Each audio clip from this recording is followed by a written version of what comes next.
अस्सलाम वालेकुम दोस्तों, वेलकम टू आवर चैनल।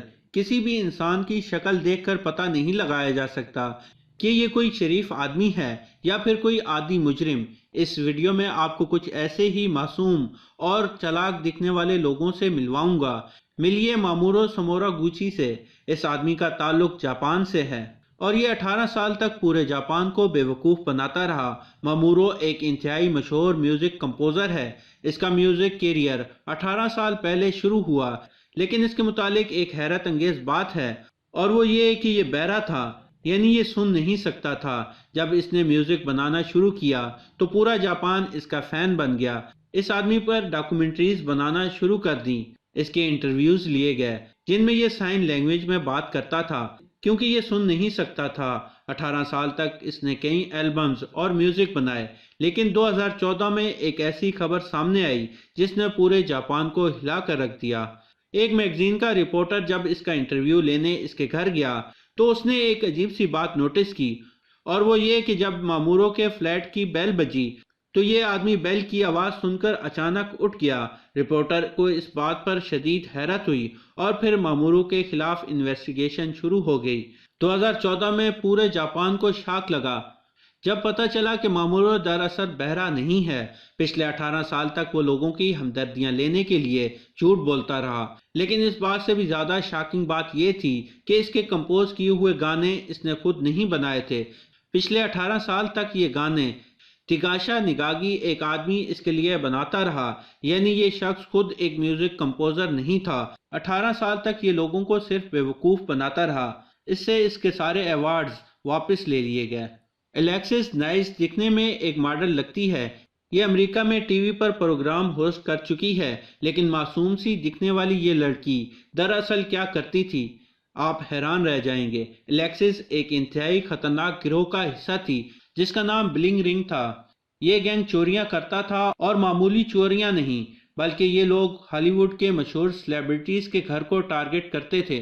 7 लोगों के इस गिरोह में एलेक्सिस नाइस भी शामिल थी। 2008 से 2009 तक इन लोगों ने कई सेलिब्रिटीज के घर का सफाया किया। इन लोगों ने सिर्फ एक साल में $3 बिलियन की चोरी की थी।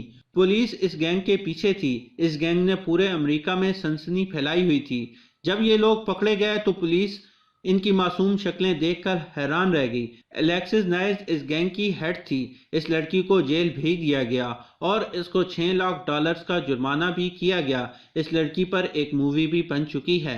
एना चैपमैन रशियन की एक मशहूर मॉडल है, लेकिन ये दरअसल वो नहीं जो ये दिखती है। एना चैपमैन एक इंतहाई चालाक रशियन जासूस थी। इस लड़की का मिशन अमेरिका में जाकर जासूसी करना था। इसके लिए इसने एक बरतानवी डॉक्टर से शादी की जो अमेरिका में रहता था, ताकि इसको अमेरिकन नेशनैलिटी मिल जाए।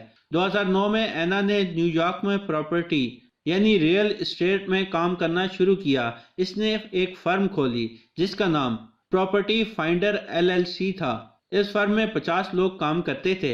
एना चैपमैन ने खुद को जल्द ही अमेरिकन कल्चर में ढाल लिया। इसकी पहुंच बड़े बड़े लोगों तक थी। कुछ ही सालों में ये न्यूयॉर्क के बासर लोगों में से एक बन गई, लेकिन FBI को इस पर शक हो गया। FBI ने इस पर नजर रखना शुरू कर दी और 2010 में इसको गिरफ्तार कर लिया गया। एना के साथ 9 और रशियन जासूस भी शामिल थे। ये कोल्ड वार के बाद अमेरिका में रशियन जासूसों का सबसे बड़ा नेटवर्क था। एना चैपमैन को बाद में छोड़ दिया गया क्योंकि इसके बदले रशिया ने भी अमेरिका के कुछ कैदी छोड़ दिए थे। एना को वापस रशिया छोड़ दिया गया, जहां ये एक मॉडल और फिर टीवी पर्सनैलिटी बन गई।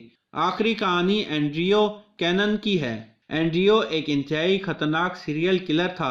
इस आदमी ने कई मशहूर लोगों को कत्ल किया, जिनमें मशहूर इटालियन ब्रांड वर्साचे का बानी और मालिक गियानी वर्साचे का कत्ल भी शामिल है। लेकिन एंड्रियो ने ये सारे कत्ल किए। ये बात हैरान कुन थी। इसकी वजह एंड्रियो का माजी था। यह आदमी इंतहाई ज़हीन और पढ़ा लिखा इंसान था। सिर्फ 10 साल की उम्र में इसने कई इंसाइक्लोपीडियाज तक ज़बानी याद किए हुए थे। अमेरिका की यूनिवर्सिटी ऑफ कैलिफोर्निया से पढ़ने वाले इस शख्स का IQ लेवल 147, यानी कि ये इंतहाई ज़हीन इंसान था। 1947 में इसने कई मशहूर लोगों को कत्ल किया, जिनमें वर्साचे भी शामिल था। हैरत अंगेज बात यह थी कि इसके पास वर्साचे को कत्ल करने का कोई मकसद नहीं था। ये सिर्फ इसके कपड़ों से ऑब्सेस था। اس جنون میں اس نے ورساجے کو گولی مار کر قتل کر دیا۔ یہ ورساجے سے صرف ایک بار ملا تھا۔ اینڈریو کے پیچھے پولیس لگی ہوئی تھی، لیکن اس کو گرفتار کرنے سے پہلے ہی اس نے خودکشی کر لی۔ ڈیئر ویورز، امید ہے آپ کو آج کی یہ ویڈیو پسند آئی ہوگی۔ پسند آنے کی صورت میں لائک کریں اور اپنے دوستوں کے ساتھ شیئر کریں، اور کمنٹ باکس میں ہمیں اپنی قیمتی رائے سے ضرور آگاہ کریں، اور ایسی ہی معلوماتی اور دلچسپ ویڈیوز کے لیے ہمارے چینل کو سبسکرائب کرتے ہوئے ساتھ موجود گھنٹی کا بٹن بھی دبا دیں۔ شکریہ۔